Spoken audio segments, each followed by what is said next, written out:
4 PM news network में दोस्तों आपका स्वागत है। मैं हूं आपके साथ राशिद ज़हीर। देश में अगर गाज़ियाबाद से शुरू करूं और मध्य प्रदेश ले जाऊं, मध्य प्रदेश से फिर आपको मैं अयोध्या ले जाऊं, अयोध्या से फिर मैं आपको लखनऊ ले जाऊं, इतनी ज़्यादा हैपनिंग्स हैं कि गाज़ियाबाद में तो आह्वान हो रहा है कि इस्लाम को नरसंहार के माध्यम से ही ख़त्म किया जा सकता है। किसी और दूसरे शहर में एक 12 साल के बच्चे से पाकिस्तान के नारे लगवाए गए और फिर वो लोग पकड़े गए। पता चला कि कुछ गैर मुस्लिम हिंदूज़ उस बच्चे से नारे लगवा करके देश में कैसा माहौल तैयार करना चाहते हैं जो वो एक ज़माने से करते आए। पुलिस ने खोल दी। बनारस गया तो पता चला जिस कश्ती में गोश्त पकाया गया है वो किसी बीजेपी के पार्षद की है। और फिर वो वीडियो देखा तो उसके अंदर जो वो वीडियो बना रहा है, जब गोश्त बना रहे हैं वो अपने कश्ती के अंदर, तो वो जो पुकार रहा है जिन बच्चों को, जिन लड़कों को, उनके नाम मुस्लिम नहीं है। फिर मैंने देखा कि दिल्ली में जो काकरोच पार्टी के लोग हैं उनको चाय, कचौरी, पूरी वगैरह खिलाता हुआ एक मुस्लिम है।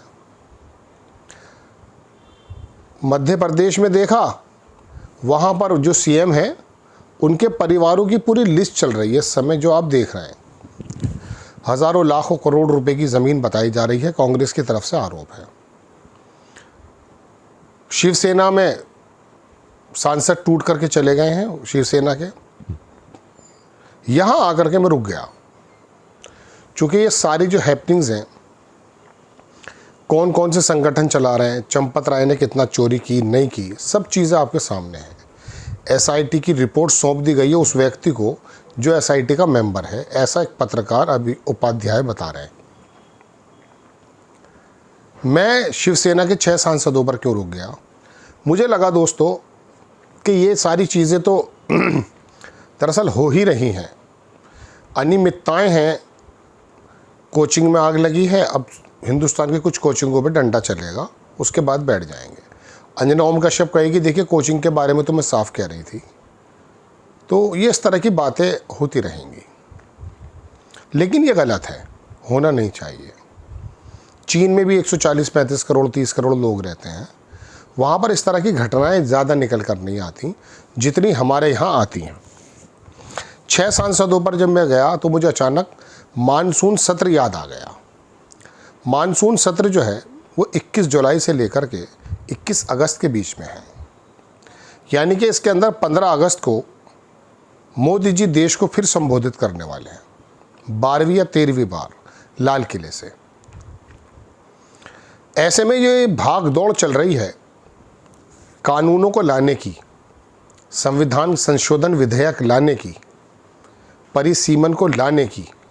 तो क्या आप उम्मीद ये करेंगे कि 15 अगस्त के बाद जो 16 अगस्त आएगा उसमें आपको एक नया भारत नज़र आएगा जिसमें संवैधानिक तरीके से ही मोदी और बीजेपी और आरएसएस देश को अपने कंट्रोल में कर लेंगे और विपक्ष का कोई औचित्य नहीं रहेगा? 362 की वो तैयारी कर रहे हैं 2/3 का, और ये इस 1 महीने में लगभग ये जो काम चलेगा, ये दोस्तों समझ लीजिए कि देश के भविष्य के लिए एक ऐसा मील का पत्थर साबित होने जा रहा है कि या तो वो 1952 में जब चुनाव हुए थे या उससे पहले जो संविधान पीठ बैठी थी, आप ये मानकर चलिए कि अगर ऐसा हो जाता, जिसकी उम्मीदें लग रही हैं और जिसकी वजह से बीजेपी बहुत तेज़ी से काम भी कर रही है, लग ये रहा है कि शायद इनको शीतकालीन सत्र ही समझ में नहीं आ रहा है, ये मानसून कालीन सत्र में ही लेकर आ जाएंगे। तेज़ी तो ऐसी लग रही है, वरना ज़रूरत नहीं थी दोबारा से उद्धव ठाकरे की पार्टी को तोड़ देगी। तो देश ऐसा ही रह जाएगा। मैं आपके सामने ऐसे ही बोलता हूँ, मिलूँगा, या आपके संवैधानिक अधिकार, सड़क पर निकलकर सवाल करने की आज़ादी जो बापू ने दिलाई थी, वो कहीं ख़तरे में तो नहीं पड़ रही? देशभक्ति के नाम पर, हिंदू धर्म के नाम पर, हिंदुत्व के नाम पर देश को, लोगों को, एक बड़े वर्ग को जो आरोप लगता है, उनको जिस प्रकार से इन्होंने गुमराह कर दिया है, उनकी समझ में तो यही बात आ रही है कि नहीं, बिल्कुल ठीक हो रहा है। 1915 या 1916, 1919 की आप जिक्र सुनते हैं कि जब जर्मनी पहली बार हारा, तो जर्मनी ने उसी स्विट्ज़रलैंड में जहाँ पर ईरान का और ये अमेरिका का मुआहदा हुआ है, बर्गन स्टॉक एक जगह है, उसी हॉल में ये हुआ था। नहीं सॉरी, ये जिनेवा में जो अभी महल में गए थे जनाबे वाला ट्रंप, जहाँ ईरान का सिग्नेचर किया गया था, ट्रंप ने किया था, वो महल उसी बात का साक्षी था कि जर्मनी की हार का सिग्नेचर हुआ था वहाँ, और जर्मनी पर फिर वो जुर्माना आयत कर दिया। तो जर्मनी में उसी के बाद से उस वक्त तक हिटलर का एक किसी रूप में जन्म नहीं हुआ था। वहाँ जर्मनी में एक देशभक्ति की भावना पहली कि साहब हमें तो दुनिया ने लोगों ने परसिक्यूशन किया, हमारा हमें हार दिया, हम पर जुर्माना लगा दिया। उसकी देशभक्ति में हिटलर का जन्म हुआ, जो दूसरे विश्व युद्ध पर जाके ख़त्म हुआ। और दुनिया ने देखा कि वो जो पहला सिग्नेचर हुआ था जुर्माने का, उसने देशभक्ति की एक जर्मन्स के अंदर एक ऐसी भावना भरी कि उन्होंने हिटलर जैसे एक दरिंदे को जन्म दे दिया, जिसने जो नरसंहार किया इन्हीं यहूदियों का पूरी दुनिया जानती है। ये देशभक्ति अगर ये संविधान के मुताबिक है तो ये बहुत शानदार चीज़ है। लेकिन बापू उस बात को बिल्कुल पसंद नहीं करते थे कि देशभक्ति के लिए, आज़ाद कराने के लिए आप किसी अंग्रेज़ के घर पर बम मार दें। वो मारे गए हैं, हमारे लिए वो भी हीरो हैं खैर लगी, लेकिन मैं बता रहा हूँ कि उनका तरीक़ा लाठी खाने का था, लाठी मारने का नहीं था। और लाठी खाने से ही तोप वाले हारे हैं। तो दोस्तों, ये देशभक्ति का जो एक जुनून चलाया है और इसके साथ में जो हिंदुत्व का एक तड़का लगाया है, उसकी चाशनी में घोल कर रख दिया है, तो राम मंदिर के चंदे की चोरी भी चोरी नहीं लग रही उस वर्ग को जो वर्ग बीजेपी और आरएसएस को सींचता है। तो मैं अपनी बात पर आता हूँ। तो ये जो मानसून कालीन जो सत्र आ रहा है, इसमें क्या 363 ना होकर के कुछ लोगों को एब्सेंट करके 340-44 पर कुछ ऐसे कानून बना दिए जाएंगे कि उसके बाद फिर इन्हीं का डंडा रिजनी की भैंस होगी।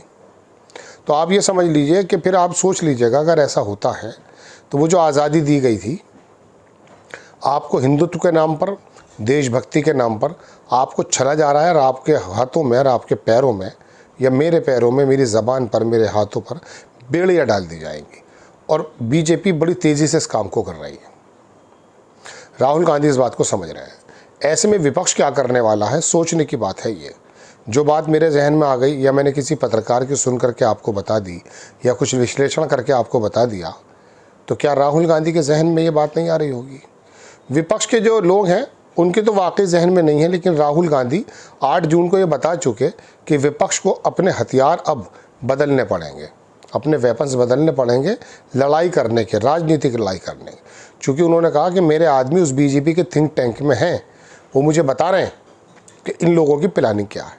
तो अगर वाकई विधेयक ला करके 2/3 बहुमत से कुछ कानून पास कर दिए गए, तो उसके बाद फिर किसी भी विपक्षी दल की कोई भूमिका नहीं रहेगी, और विपक्षी दल को छोड़िए लोकतंत्र की कोई भूमिका नहीं रहेगी। जय हिंद।